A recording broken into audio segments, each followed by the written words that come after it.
Live TV, सच सबसे आगे।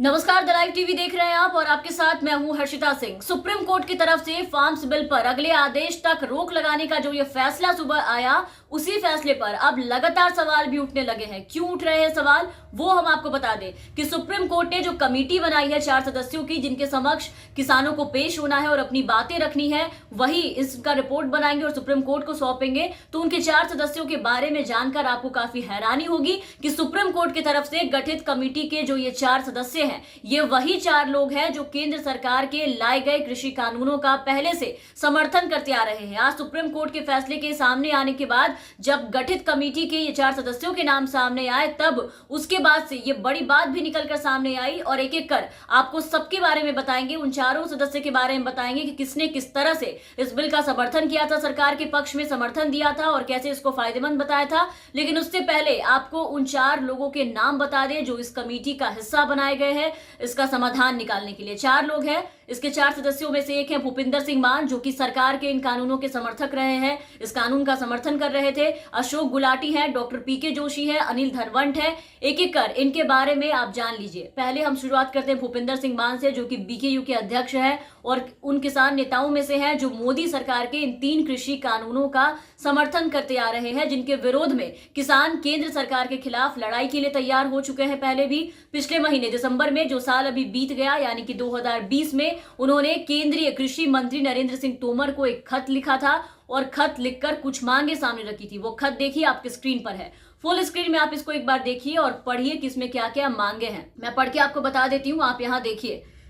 इस खत में उन्होंने लिखा था कि आज भारत की कृषि व्यवस्था को मुक्त करने के लिए प्रधानमंत्री श्री नरेंद्र मोदी जी के नेतृत्व में जो 3 कानून पारित किए गए हैं, हम उन कानूनों के पक्ष में सरकार का समर्थन करते हैं। आगे समर्थन करने में आगे आते हैं। आगे लिखा उन्होंने कि हम जानते हैं कि उत्तरी भारत में कुछ हिस्सों में, एक विशेषकर दिल्ली में जारी किसान आंदोलन में शामिल कुछ तत्व इन कृषि कानूनों के बारे में किसानों के अंदर गलतफहमी पैदा करने की कोशिश कर रहे हैं। तो काफी लंबा है ये पत्र, क्योंकि बहुत सी मांगे इसमें इनकी शामिल है, बहुत कुछ लिखा है इस लेटर में। आगे देखिए कि इस लेटर में क्या लिखा है।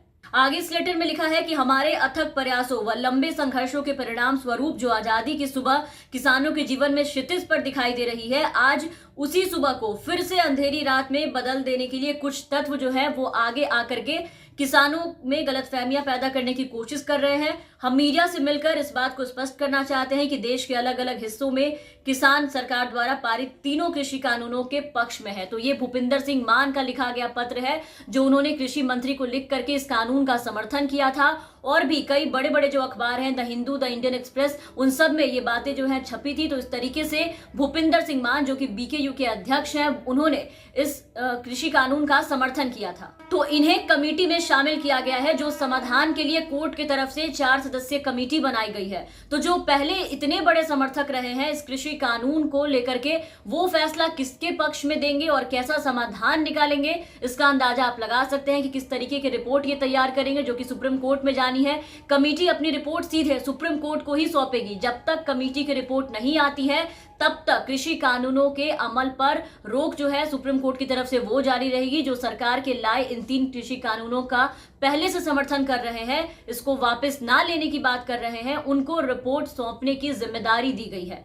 और इसी बात को लेकर के गठित कमेटी के सामने किसान जाने से फिलहाल इनकार कर रहे हैं, वो यहाँ पेश नहीं होना चाहते हैं। और प्रदर्शन कर रहे संगठन क्रांतिकारी किसान यूनियन के जो दर्शन पाल है, उन्होंने आज ये कहा है कि मैं भूपिंदर सिंह मान को जानता हूं, वो पंजाब से है और वो कृषि मंत्री से मिलकर कानून का समर्थन कर चुके हैं। और ये बात जो हमने भी आपको बताया, जो खत पढ़कर बताया, वो किसान भी इसके बारे में जानते हैं और उन्हें पता है। और सिर्फ यही भूपिंदर सिंह मान अकेले नहीं है एक जो इस कानून को वापस लेने की मांग कर रहे हैं, बल्कि शेतकारी संगठन के अनिल धनवंत, जो इस कमेटी का हिस्सा है, उन्होंने भी ये कहा था सरकार से कि किसानों के साथ विचार विमर्श करने के बाद कानून को लागू करें और उनमें संशोधन भी, जो सरकार जो है इसमें कुछ संशोधन भी कर सकती है। हालांकि इन कानूनों को वापस लेने की आवश्यकता नहीं है, ये कहना था धनवंत जी का, जो किसानों के लिए कई अवसर खोल रही है। उन्हें इस कृषि कानून में किसानों के लिए अवसर नजर आ रहे थे। अशोक गुलाटी ने कहा था कि किसानों को कानून से फायदा होगा। शेतकारी संगठन अनिल धनवंत ने जो कहा उन्हीं की तरह उन्होंने भी इसका समर्थन किया।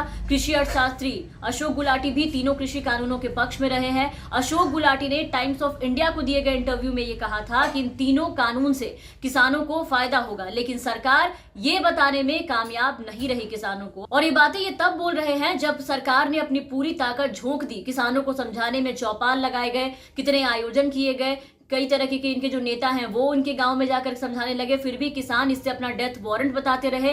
कितनों ने आत्महत्या कर ली, इतनी जानें चली गई, इतनी बार बातचीत हुई, बैठक हुई, सबके सब फेल हो गई। उसके बाद ये कहना है कि इन तीनों कानून से किसानों को फायदा होगा, लेकिन सरकार ये बताने में कामयाब नहीं रही किसानों को। खैर, आगे बातचीत करेंगे इस पे, लेकिन पहले आपको प्रमोद जोशी का वो ट्वीट दिखा दे कि क्या कहा था उन्होंने इसके समर्थन में। वो ट्वीट आप देखिए, ये ट्वीट देखिए पीके जोशी का, आपके स्क्रीन पर है, इसको पढ़िए। We need to think new price policy beyond MSP. It should be a win-win for farmers, consumers and government. The MSP was designed during the period of deficit. We now have crossed that, have surplus in most of the commodities. Suggestions are welcome.